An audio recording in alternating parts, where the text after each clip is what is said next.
Aujourd'hui, je vais vous présenter plusieurs techniques de fiche, comme ça vous pourrez briller en société, comme nos microbes brillent au microscope. Get in.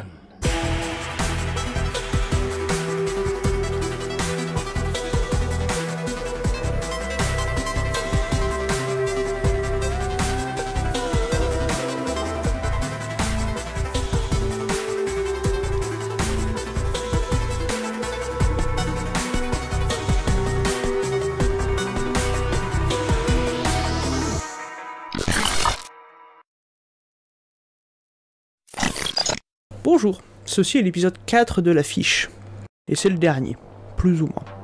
En effet, je vous ai parlé de ce qu'était la fiche, je vous ai parlé de son développement et de sa méthode, et je vous ai parlé évidemment de quelques inconvénients qu'on peut rencontrer.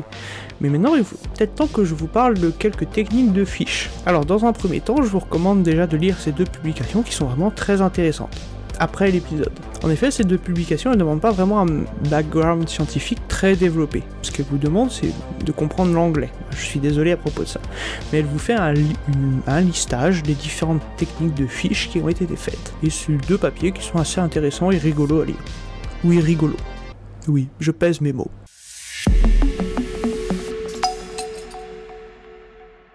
Alors la première des techniques, c'est la fiche normale, la fiche vanilla. C'est celle dont j'ai parlé le plus, sans vraiment la citer, et c'est celle qui, justement, est mise en place de manière routinière dans les labos. Technique très simple où vous utilisez des sondes à ADN avec une des extrémités, fluorophore, une petite molécule qui va émettre de la lumière. C'est une technique très simple qui permet justement de voir un peu ce qu'est la fiche, et à partir de là, vous pouvez voir les autres techniques. On va commencer par celle que je déteste le plus, la card fiche.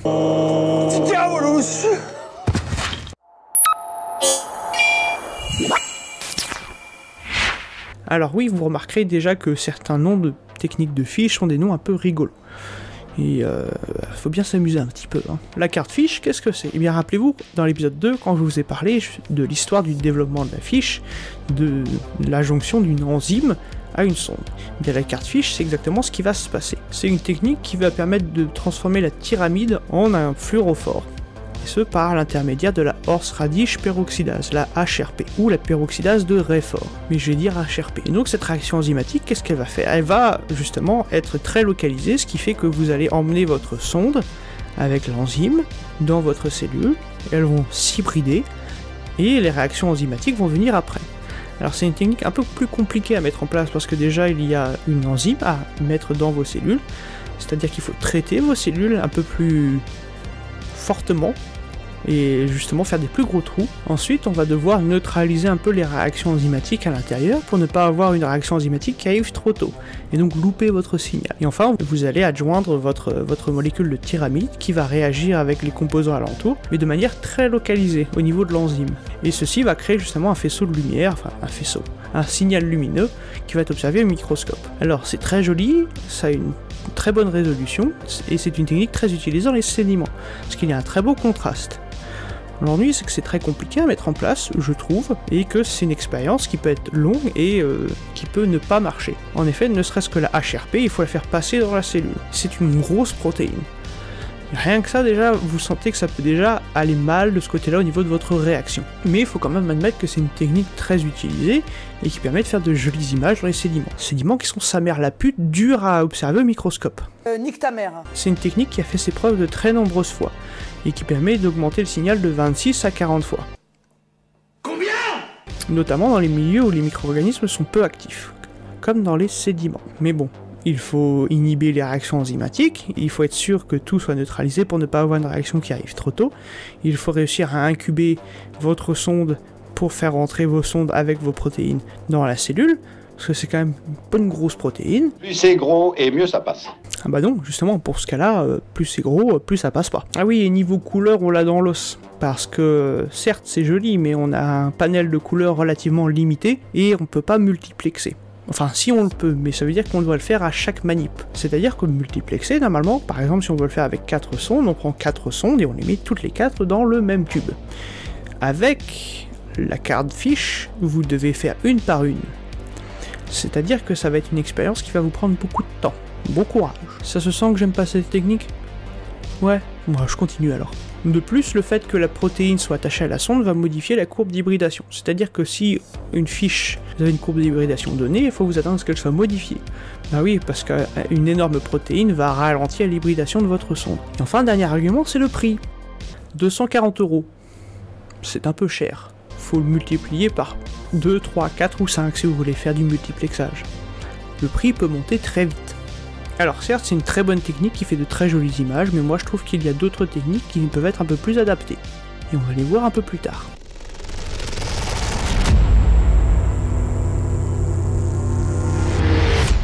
La halofiche.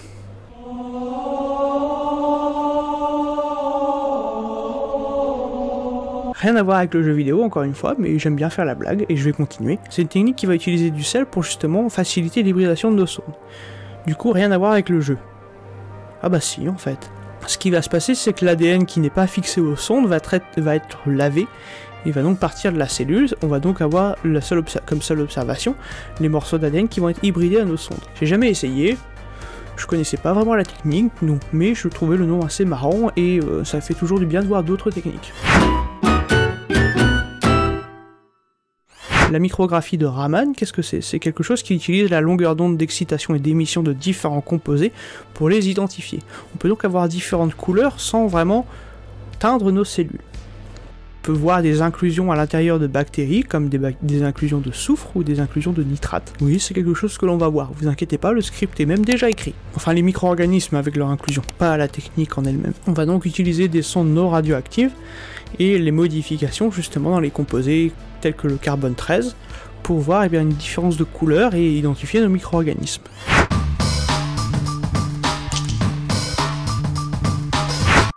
La RNA fiche. Alors la RNA fiche, c'est quoi? C'est bien de la fiche où l'on utilise des sondes ADN mais avec des sondes ARN. Ça permet d'amplifier le signal et ça permet également de voir quelles cellules sont métaboliquement actives. Pour l'avoir fait une fois, c'est vrai que ça marche plutôt bien, mais à part ça, il n'y a pas grand chose de nouveau. Vous devez être juste plus précautionneux lors de vos manips parce qu'il y a beaucoup d'enzymes qui s'appellent des RNAs et qui vont essayer de grignoter vos sondes.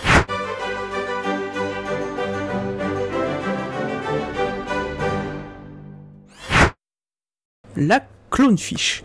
J'adore cette technique. Cette technique, elle est très simple. C'est lorsque vous avez une sonde qui n'a pas été commercialisée et vous n'avez pas d'échantillon de test positif, vous faites une clonefiche. Pour que tu ailles te faire encloner à fond. Vous allez prendre une bactérie Escherichia coli, vous allez la faire grossir en culture, vous allez la transformer. Rappelez-vous, l'épisode 2 des transferts de gènes horizontaux, tout est lié. Et vous allez inclure à l'intérieur de cette cellule un plasmide. Ce plasmide aura la séquence du gène que vous cherchez. Vous allez avoir donc une cellule, E. coli, qui aura un plasmide avec un gène, et ce gène, c'est le gène que vous cherchez. Vous avez donc connaissance de ce gène. Vous pouvez donc faire une sonde à partir de ce gène, qui va être complémentaire, et vous allez donc hybrider votre sonde sur E. coli. Si ça marche, félicitations, en théorie, votre sonde fonctionne. Oui, en théorie, parce que la forme que peut prendre ce gène dans les cellules nativement peut être un tantinet différent. C'est pas si simple. C'est-à-dire que vous pouvez avoir la bonne sonde, la bonne séquence, et ça ne va pas marcher. Parce que la science, ou plutôt parce que la configuration du gène dans la cellule va faire en sorte que ça va être très difficile d'hybrider la sonde. On a quelques petites subtilités, on ne fait pas que grossir la cellule. Ce qu'on va faire, c'est qu'on va la gaver de produits chimiques pour stimuler la synthèse de ce plasmide, on va utiliser de l'IPTG, et 2, on va l'empêcher de se développer, de se diviser, avec du chloramphénicol. Et ces deux facteurs vont faire qu'on va augmenter le nombre de plasmides dans la cellule, ce qui va faire qu'on va augmenter l'intensité lumineuse dans la cellule. Alors pourquoi ça marche? C'est très simple, c'est parce que l'IPTG va stimuler la production du phage T7, un phage qui est inclus dans ce plasmide et qui est en état dormant. Et ça fait tellement longtemps qu'il est en état dormant qu'il fait partie de ce plasmide.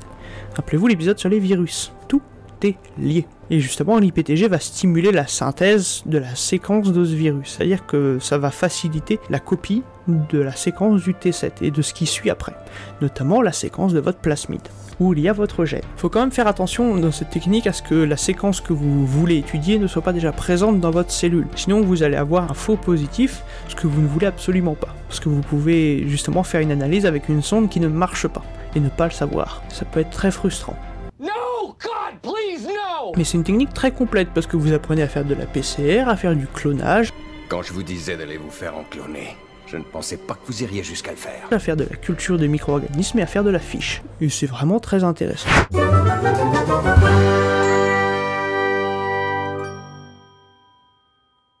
La dope fiche, très simple. Une fiche, c'est quand il y a un fluorophore sur une sonde. La dope fiche, c'est quand il y a 2 fluorophores sur une sonde. Ce sera tout pour aujourd'hui.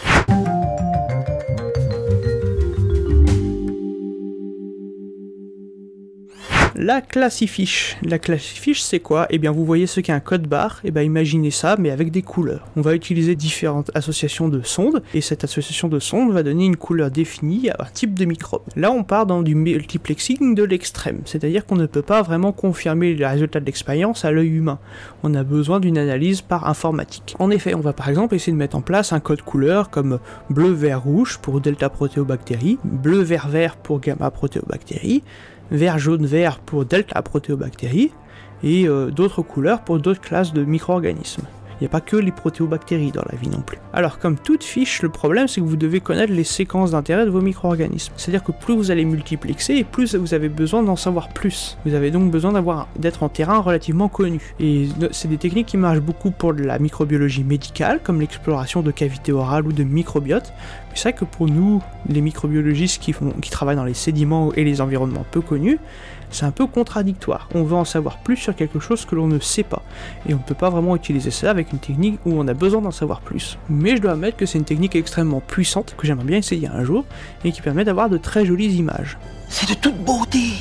Et en parallèle de très jolies images, d'avoir de très beaux résultats. Mais on peut aller encore plus loin dans le flexage de couleurs. Laissez-moi vous présenter la hyperfiche.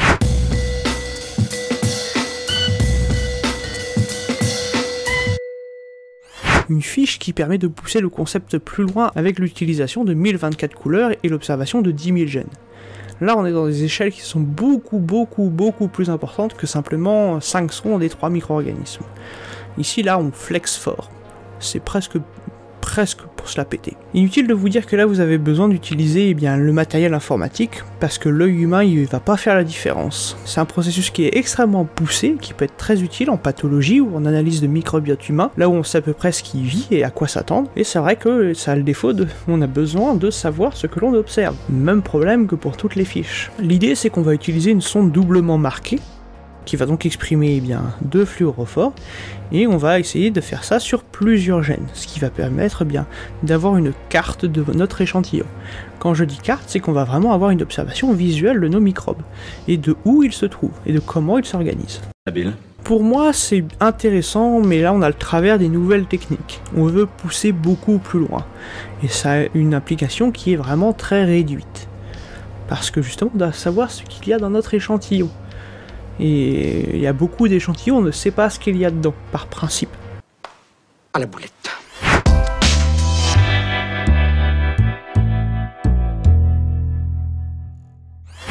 Et enfin, laissez-moi vous parler de la technique que j'utilise en laboratoire le plus souvent, la HCR fiche. Une fiche qui se base sur un principe de réaction en chaîne. Alors là, ce qu'on va faire, c'est que, un peu comme la méthode précédente, la hyperfiche, on va utiliser une sonde qui n'est pas marquée. Cette sonde non marquée, elle va avoir un brin qui va rester ballant, qui va flotter aux 4 vents, une fois qu'elle s'est hybridée. Et là vient la magie. C'est pour la magie. On va utiliser des sondes qui sont, elles, marquées et qui vont s'hybrider avec ce brin flottant. Une première sonde va s'hybrider à ce morceau de brin et va émettre une lumière. Et elle va également avoir un autre brin flottant. Et on va utiliser une deuxième sonde qui, elle, va s'hybrider au brin flottant de la sonde fluorescente et qui va aussi avoir un autre morceau qui va flotter aux 4 vents. Et cette sonde, elle va être complémentaire de la première, qui va venir se fixer. Donc on va avoir une succession, une réaction en chaîne, d'hybridation en hybridation, et avoir chaque hybridation qui va augmenter le signal. Ça permet une augmentation de signal 8 fois plus importante que pour une fiche normale. Ça permet également de se passer de réactions enzymatiques, et ça permet de faire des fiches qui sont quand même un peu plus à taille humaine, tout en ayant beaucoup plus d'informations. Le seul bémol, c'est que vous avez 2 étapes d'hybridation. Vous avez une première où vous allez hybrider votre sonde initiatrice, et ensuite une deuxième étape où vous allez hybrider votre sonde amplificatrice. Mais c'est pas vraiment un énorme problème. Et puis de toute façon, vous n'êtes plus à ça près. Vous avez déjà passé 4 heures dans le laboratoire, 2 heures de plus, c'est pas la mort. J'espère.